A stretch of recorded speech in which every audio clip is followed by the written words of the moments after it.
Bonjour, Brigitte. How are you today? I'm well, Mike. Nice background there. Well, I figured we'd live the brand and get in the sun, and a basket full of sun is always helpful. And, I figured this would be the way to get started. So I want to Absolutely. dive in. I know we got a brief intro, but wanted to kind of talk a little bit about your background and how you came to be in the food tech industry.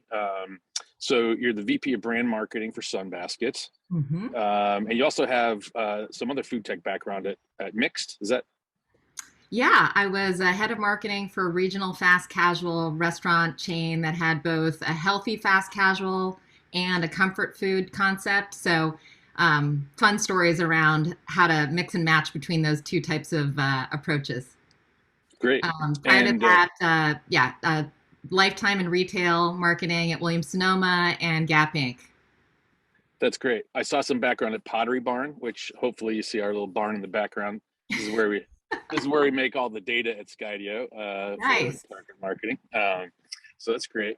Obviously you've had a broad mix of brand marketing and performance marketing background. I'd love to kind of just dig in and hear more about how you're driving growth for Sunbasket, kind of post COVID, during COVID, and like what you see as the challenges to reach efficiency and profitability as you go.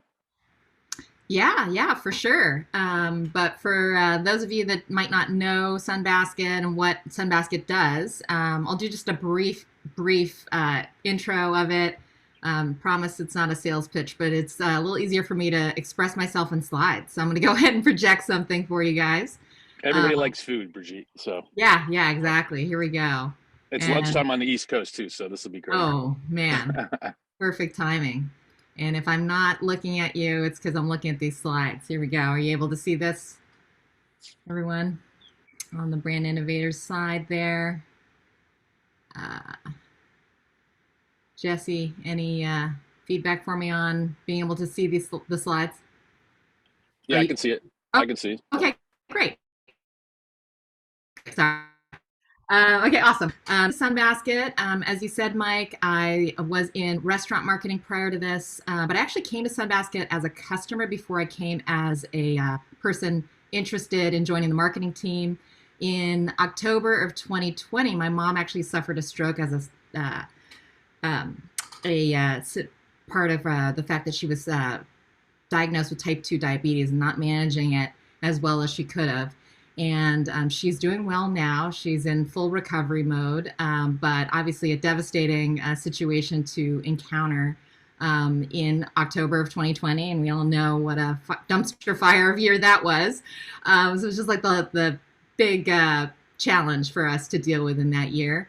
And one of the things that we did was we did sort of a GoFundMe type of campaign across friends and family to help my dad, who's 82 years old, and became her primary caregiver at home, prepare diabetes friendly meals. So we did a little research, found Sunbasket as a great solution for that. And this is me circa November 2020 making about 3 meal kits in a period of about 2 hours, double masked, windows open, in my parents' home, preparing everything so that they could go ahead and quickly microwave things. And it was definitely quite the intro to what we do, which is deliver healthy meals and with a mission to help people live their healthiest lives, starting with what's on their forks. Um, the way we do it is simple, healthy, delicious, personalized, and delivered. These are the tenets of our brand and what we do. It goes from diabetes friendly, as mentioned, to vegan, to Mediterranean. But what's so interesting to me is we just recently completed some customer research, and people do mix and match. And healthy is defined in such a personal way that we really see it as your kind of healthy. It's just a variety of different types of things. One of the top things that people are looking for now is low sugar. Organic is a top dietary preference for our customers. And Mediterranean is another one where it really is a mix and match. So, anyway, we serve a lot of different types of preferences and a lot of different types of occasions. So, meal kits to prepare to microwave to a marketplace. So, that's what we do in a nutshell. Um, And to go back to your question around how to grow post pandemic, I think we all can assume and probably conclude that meal delivery was experienced quite the growth in 2020 and post pandemic. And coming out of that, as people start to live a little bit of an endemic lifestyle, we are looking for ways to continue the momentum. For us, it's about growing those meal occasions, so figuring out ways to help you eat better in every part of your day, whether you're taking it to work now or taking it on the go. And then also starting to explore ways to meet you where you are in retail and other things. Great. So yeah, it just seems like there's so many different creative ways that you could market this. What are some of like the big wins for 2022 that you've seen success with, either with customer acquisition or customer loyalty programs? Yeah. One of the things we are seeing success in is just experimentation in new channels.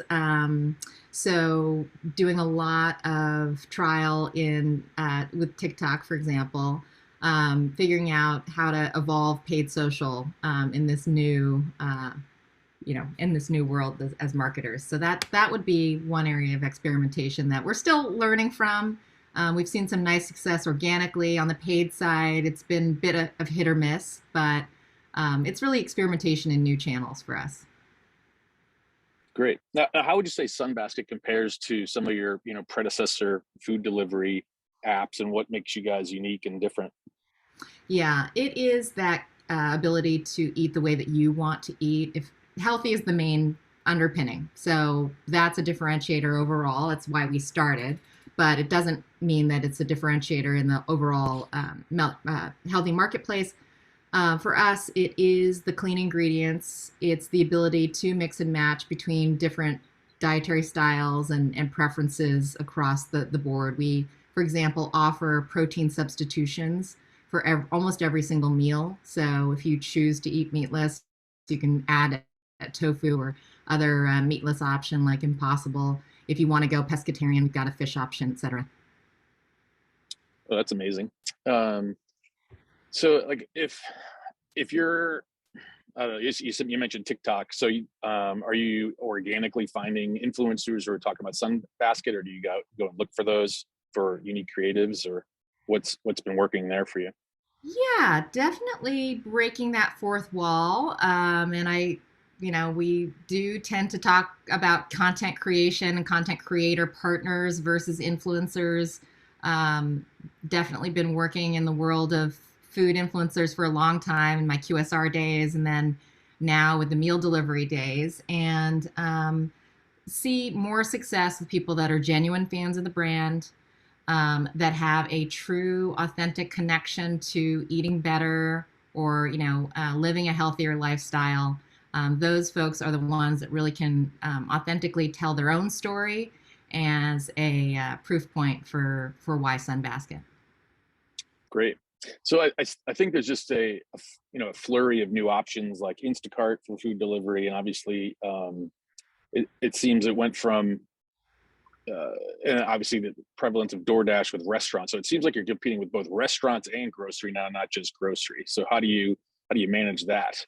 Yeah, absolutely. Well, we're actually on Instacart, so you can buy Sunbasket meal kits and meals, prepared meals on Instacart today. So it is about channel expansion and growth of Sunbasket as a brand, as a specific offering with unique properties. I think the other piece that I did mention earlier is taste. It is a restaurant quality meal. A lot of other brands say that. But I think it's proven in the recipes that we offer. They're very unique. They're very bold.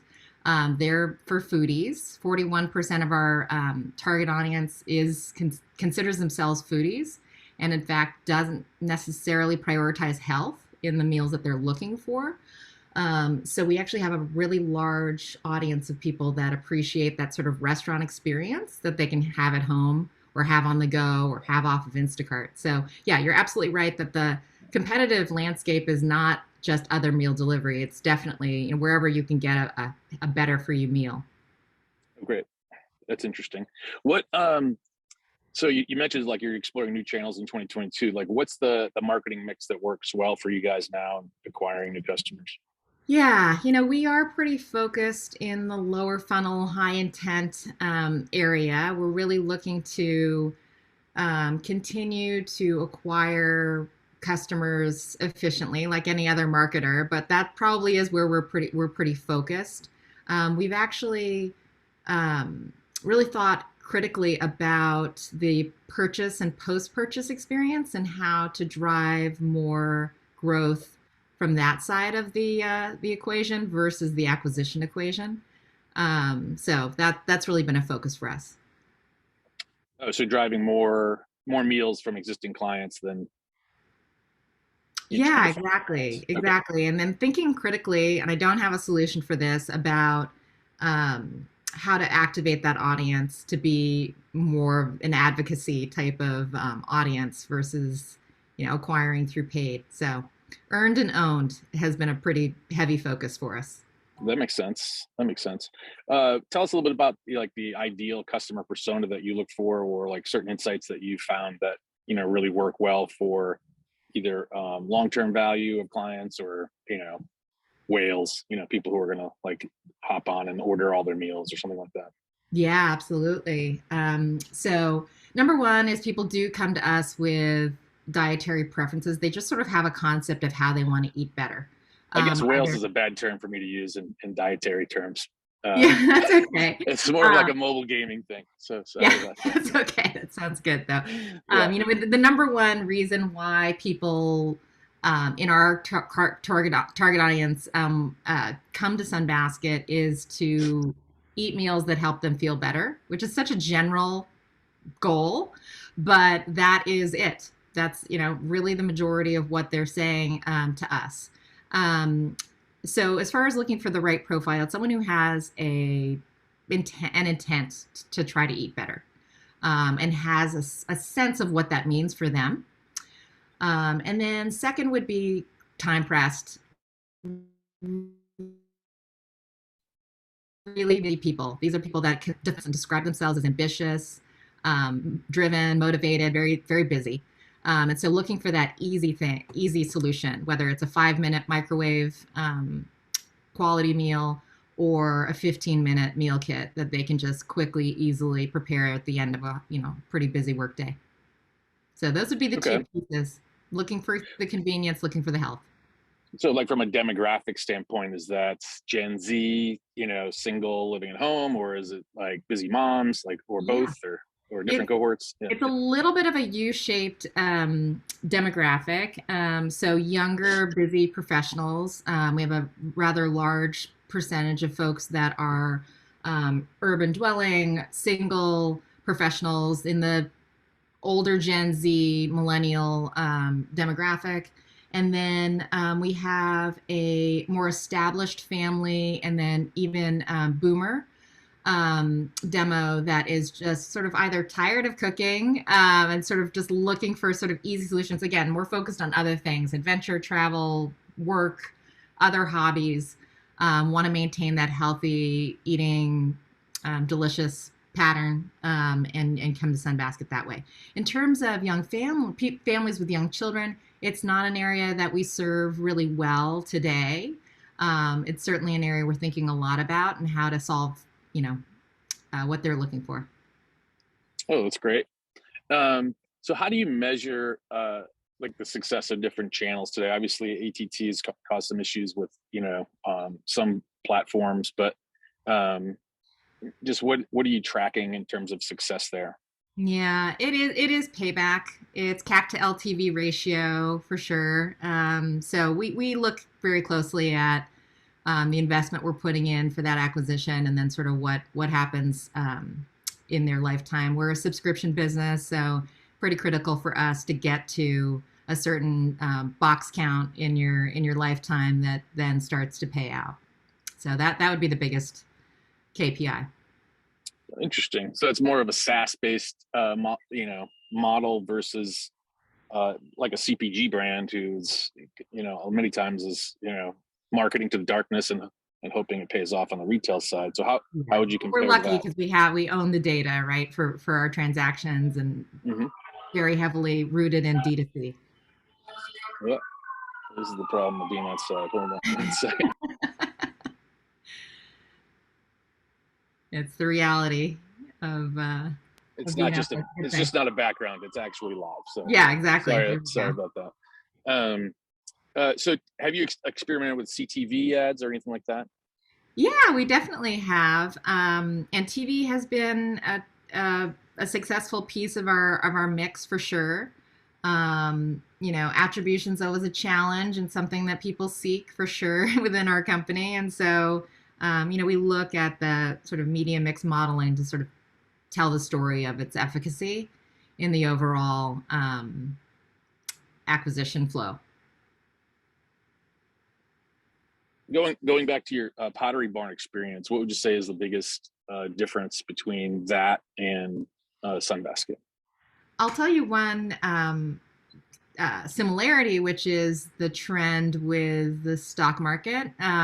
We have a pretty affluent audience. I think meal delivery in general skews a little bit that way. So we definitely are subject to the market conditions for sure. So that's an interesting and very parallel situation there. Differences. Well, being a brick and mortar retail combined with D2C, really omni-channel, it's been nice to be able to draw upon that experience as Sunbasket gets into more omni-channel presence. So for me, it was the pure play D2C when I walked in the door, and then as we broaden out, applying those omni-channel patterns to our business. Okay.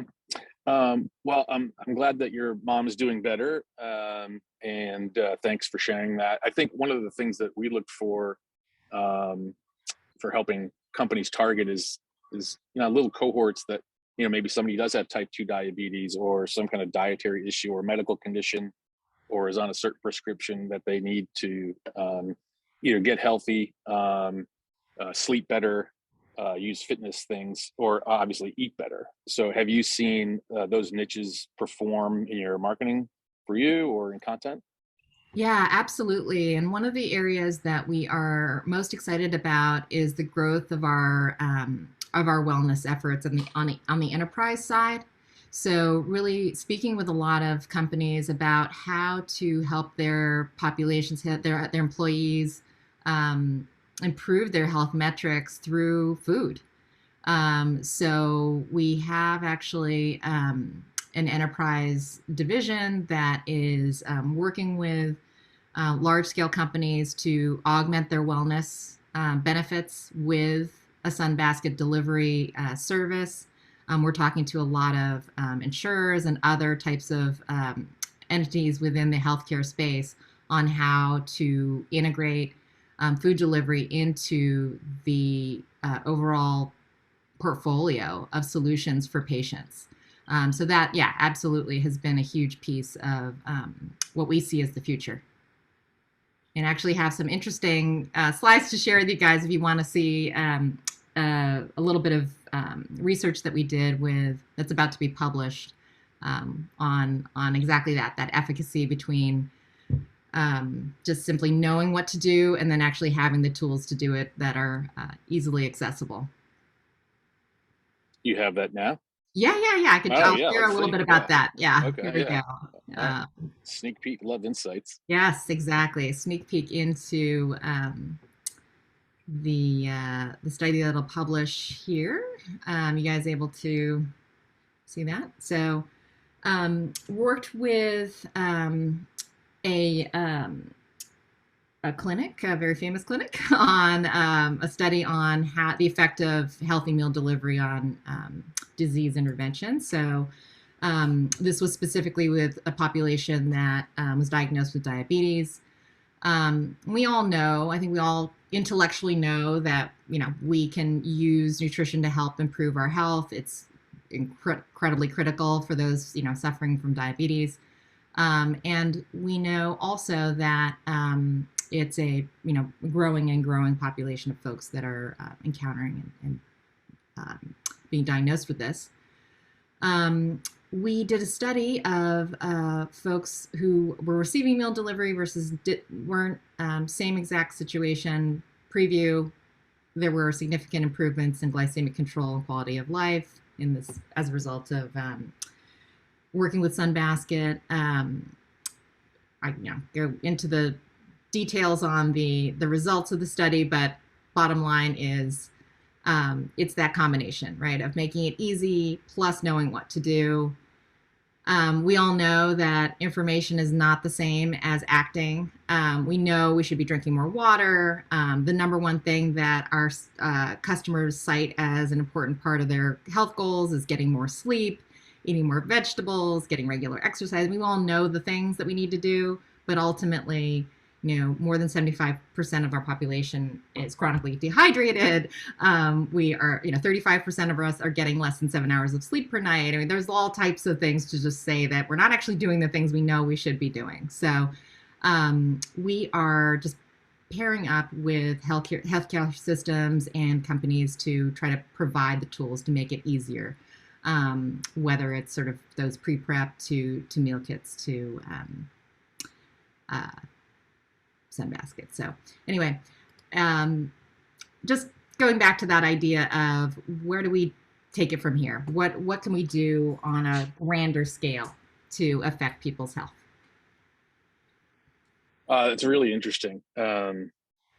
Is diabetes one of the major pushes, or are there other conditions too that are related? I obviously, like high sugar levels, things like that is important in food. Yeah, it's the first one that we're thinking most critically about. But yes, definitely other health conditions that can be served really well with that combination of medicine advice and actual tools to achieve the ideals. Mm-hmm. Mm-hmm. Now, if so, I guess how do you manage acquiring customers, increasing meal planning kits like this? Is it in a profitable way? I know some of your predecessors have almost approached a web van model of infrastructure and high cost models. It seems like you guys are doing it more profitably. Love to hear more about how that's happened. Yeah, definitely been a focus for us, and like I said, looking critically at the payback and the investment that we're doing in acquisition, and then, as mentioned, looking at how to really optimize the experience and ensure that we can plug the leaky bucket on the retention side before we start filling it up more with expensively acquired people. So really focusing more on that, as I said earlier, purchase and post-purchase part of the experience versus doing kind of those more expensive acquisition efforts. Okay, well, let's bear on then. What were some of the big mistakes that you've seen that you came in? Like, what did they do in the past that didn't work, or Yeah, I wouldn't not say it mistakes, didn't but work. like, Yeah. let's But not do it again. Type of thing. right. Yeah. Or let's try something different if we're going Yeah. toward a profitability goal. Yeah, I mean, growth for growth's sake, right? It's exciting to see a lot of growth. But if the profitability piece isn't there at a certain point when your business matures, then yeah, it's not really a sustainable scenario. So yeah, I would say that yeah, it was probably a little bit more of that emphasis toward acquisition and growth for growth's sake in the early years. Okay. So there's no like specific gotchas or. Yeah, let me think about that one. All right. You don't have to call out names, but it would always be Yeah, no, I mean, I think we've been pretty smart in our different choices depending on the goal, right? In those earlier years, it was more about the revenue and the top line growth. And we had different tactics that really worked toward that.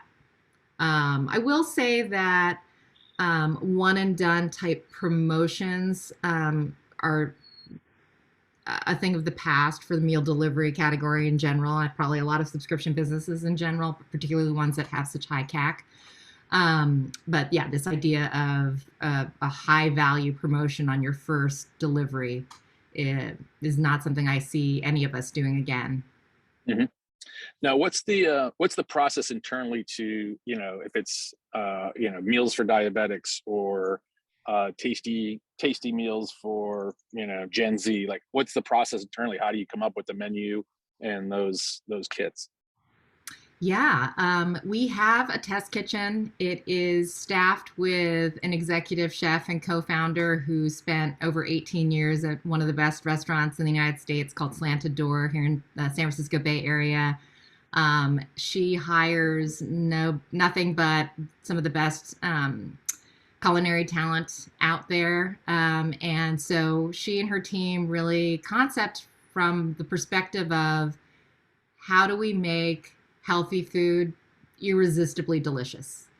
For them, it's thinking of innovative spices and techniques and those sort of it's like having a personal chef combined with a dietitian together. It's sort of the ultimate team up. So that is really the magic that they create. It comes out of a test kitchen here in the San Francisco Bay Area, and yeah, real people experimenting with real food, thinking about it from a fine dining perspective, and delivering on that time and time again. So that's really the main part of the food development piece. It's informed by what customers want. We have a food product team that brings those insights to the culinary team, and so it's that combination that produces the food that we put out there. Oh, great.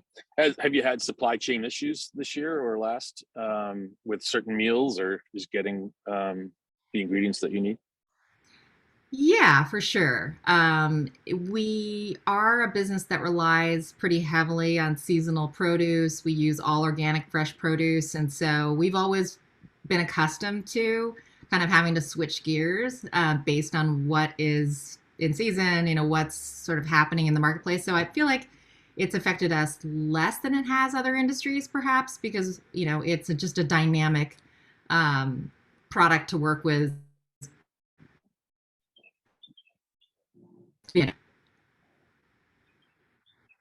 Okay. If there's a way for a company like Sunbasket to compete, and it sounds like with the urban dwellers, it's like you're an alternative to Whole Foods, right? Like, I don't want to go shopping. I don't want to do that. Yeah, or delivery or takeout, which is becoming more and more prohibitively expensive if you do it on a regular basis. And I think we all know that it's not necessarily the healthiest choice either. So yeah, you're right that we do compete versus the Whole Foods downstairs and the delivery and takeout that you could probably easily get access to. Yeah, that makes sense. Have you thought about partnering with those other type of, I would say, high affinity apps or things like that? Maybe for urban dwellers, I don't know, Bumble, I don't know, something like that. Or right. Yeah. Haven't explored those options yet, but we just completed a customer segmentation study. And so our teams are just starting to put together some interesting ideas on strategic partnerships that would work for the audiences that we've come to really, really understand through this data. So stay tuned. But I think, yeah, you will start seeing more innovative and interesting partnerships from us for sure. Oh, that's great. Could see a good Netflix one too. That'd be nice, right? Yeah. So anything okay. to do with the home, right? And really enjoying a great experience in the home. I think one of the key insights that came out that it sort of surprised us is that the Sunbasket customer in particular is adventure seeking and pretty high affinity for travel in general. And so with that insight, we're starting to think about kind of what is that, like that you're seeking a level of adventure at mealtime in your home, like what does that really mean for us going forward? So I think there's something interesting around the combination of knowing that people are enjoying the outdoors like you are, Mike, and traveling or want to travel, and kind of how can we deliver that in that mealtime experience? It's great. I saw that you were an English major. I was too, and Okay. it's late Oh, May, and it's graduation season. We probably have some young marketers, certainly at Brand Innovators and other places. I guess what kind of career advice would you give, people coming out of school or in their early 20s to achieve the VP of brand marketing someday in their lives, or CMO, or like what skills would you advise them to pick up along the way? yeah, nothing beats the opportunity to intern or get that hands-on experience with the brands that you're excited about. So we actually have two interns joining us here at Sunbasket in our marketing team this summer. So I would highly encourage, I know people are going after those things, but even making your own opportunities. I was speaking to a young person in undergrad right now who was talking to me about wanting to build up a career in social media and the specific, lifestyle brands that she had in mind. And I suggested, even helping small businesses in our local community with free social services could be a great way to get that hands-on experience. So that'd be my biggest recommendation is, wherever you can get that is key. And then not being afraid of reaching out to people that are perhaps, that seem like really accomplished or, someone that you might admire professionally, and seeing if they'd be interested in chatting with you about opportunities like that, or how to get connected to those things. Mm-hmm. What are some of the biggest skills or ideas that you've picked up along the way that's helped you the most? Curiosity, staying curious for sure. Trying to maintain a level of, yeah, just taking out some of that personal bias in approaching the work. Trying to have that beginner's mind, that mindset that you have when you start a new job or you start a new project, right? Where you're not sure what it's going to be. You have some initial thoughts and dreams about it. I try to somehow maintain that or infuse that back into the work that I do, or when I approach a new project, or we tackle something as a team. So going back to yeah, trying to wipe the slate clean and get really grounded in the customer. And I can't get enough insights and feedback from customers in the work that I do today. Oh, that's great. What is the so a trend I've seen on TikTok is like wannabe influencers, like just doing their own commercial or influencer ad for the brand. Is that something that would attract your attention? And has anybody done that yet for you guys? Yeah, we haven't experimented in that, but I have to say I definitely have a huge amount of admiration for the Old Navy brand and how they did a co-creation campaign with their fans. I love that idea. We've seen that executed in marketing in the past, but I think their approach to it was pretty original and definitely produced, I think, some great work. So yeah, I definitely see that as a vital place for all of us as marketers to turn and see if there's something there for us. That's great. What is the difference, I guess, in how you engage like paid social from organic on a creative level? Is it or do you use the same assets and things like that? We do a lot of cross pollination, so each team sits in on the other's regular huddles and status meetings and things, just to make sure that we're really picking up on success in organic or success in paid, and cross pollinating all the time. So just integration between the two teams I find to be really powerful. On the organic side, of course, it's more just audience engagement and growth of organic impressions that we look out for. So sometimes we'll try things that are more for entertainment value. And, that's really the point of it. On the paid side, obviously looking for that conversion and like what's going to be the highest converting piece that we can, or integrate into the ad. So, um, experimentation certainly to produce the right results depending on the medium. So, for sure, as you mentioned, Mike, earlier, integration of those content creators into our ads has been really effective in, just telling our story more authentically in a way that customers are responding to. Well, I think we've got a few minutes left here. Do we want to open it up for questions? I don't know if the BI team is there, if we have any on the chat.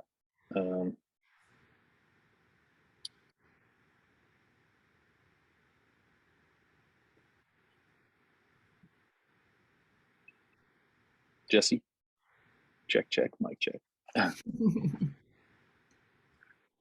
Hey guys, sorry about that. I was snoozing off here, but thank you so much for coming on. I really enjoyed listening to your conversation. And Brigitte, like, thank you so much for sharing your kind of personal story there with your mother. It was really warming to hear that. So thank you both so much for your time. Yeah, you got it, Jesse. Thanks so much for having us.